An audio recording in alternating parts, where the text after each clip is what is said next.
Yeah.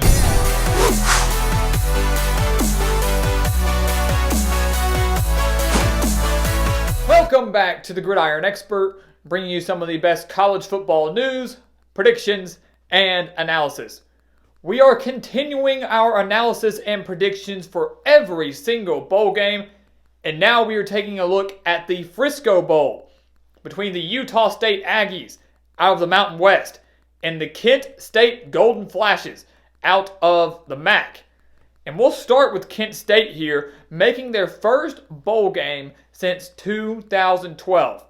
And give all the credit to that to Sean Lewis, the second-year head coach for the Golden Flashes that went 2-10 last year in his first year at the helm and brought that team up to 6-6 this year, getting them into the postseason. A phenomenal job well done by Sean Lewis and what he's trying to build over at Kent State and trying to make them a contender like they used to be in the MAC. For Utah State, kind of a disappointment this year. Matt Wells left Utah State going down to Texas Tech to take over the Red Raiders in the Big 12, leaving a team that went 11-2 last year. But Utah State said, you know what, we're going to bring in a guy that we're familiar with, a guy that did have success here years ago. Bringing back Gary Anderson, who after a couple stops at a few Power 5 schools, came back to Utah State, but only to lead them to a 7-5 record. So they're back in the postseason. That's what the Aggies can hope for, but it's nothing like they had last year, nothing like the season they had in 2018.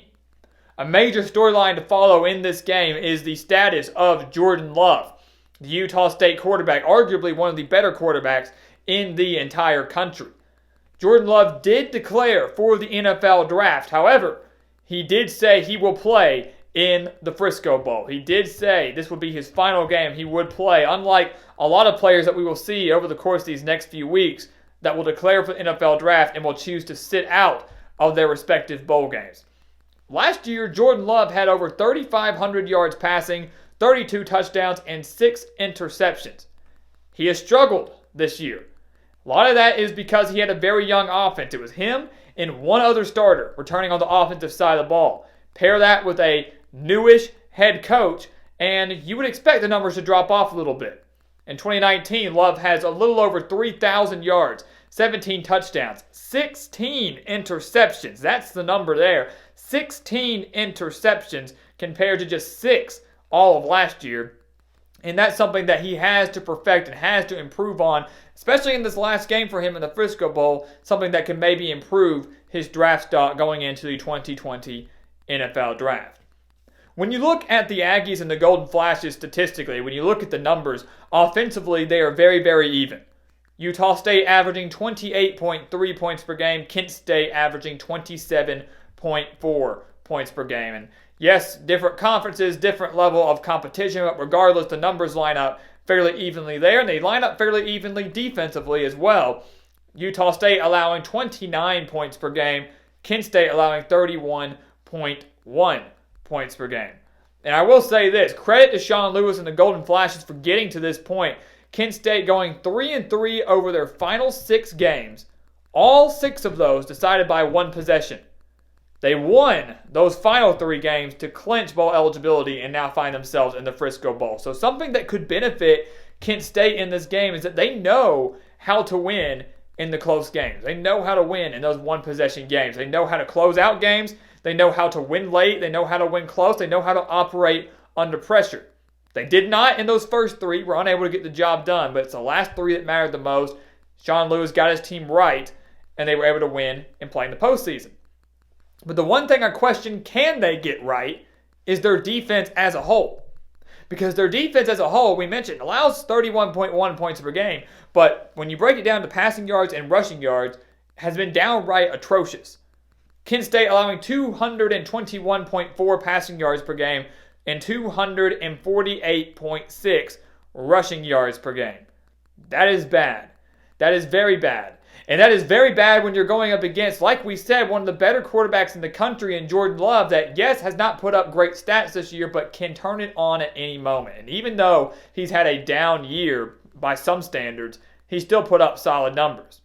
Keep in mind, too, that Utah State also averages 149.2 rushing yards per game with Gerald Bright at running back. So this offense is pass happy. Yes, they want to throw the ball to Jordan Love. That was evident last year. It's been fairly evident this year. But just because they are pass happy, just because they have a solid quarterback, does not mean that their running game is non-existent, as we just mentioned with those numbers. The other question for Utah State, that was the biggest question I had for Kent State. The biggest question I have for Utah State also remains on the defensive side of the ball, and it's can they contain, or at least just slow down, Kent State quarterback Dustin Crum, who has thrived in Sean Lewis's system this season. The junior quarterback has over 2,300 yards through the air, 18 touchdowns, and just 2 interceptions. Only 2 interceptions. But outside of that, he is also Kent State's leading rusher with 560 yards on the ground and 5 touchdowns. He could be a major problem early on in this game for Utah State, or maybe even over the course of the entire game.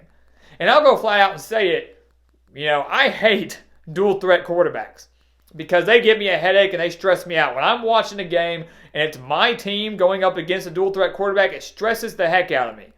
Because you got a 3rd and 10, 2nd and 9, and you put that team in a long, 3rd and long, 2nd long situation.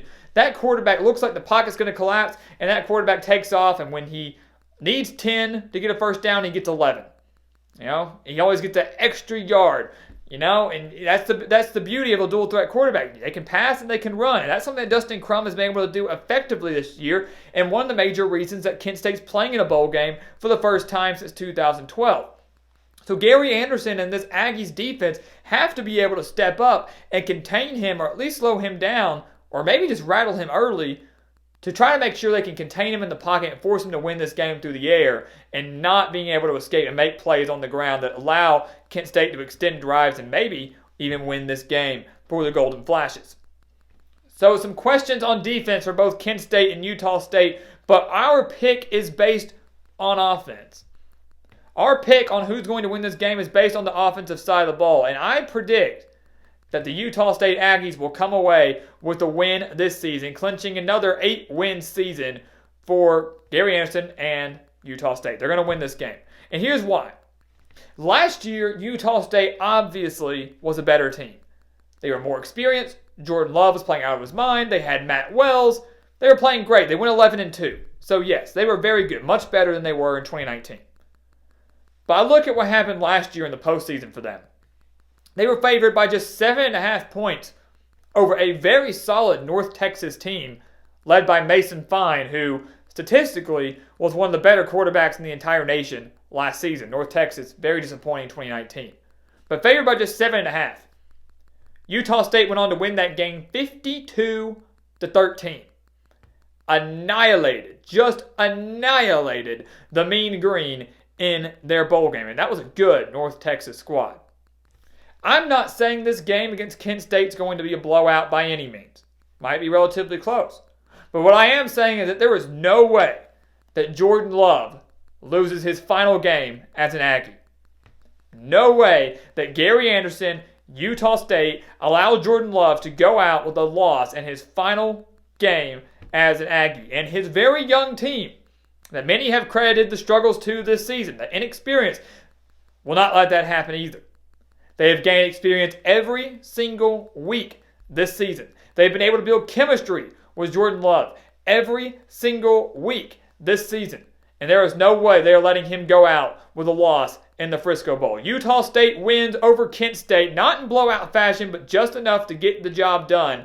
And the Aggies clinch an 8-win season, while the future, yes, does look bright for Sean Lewis and Kent State. First bowl game since 2012, winning your final 3 games just to get to this point.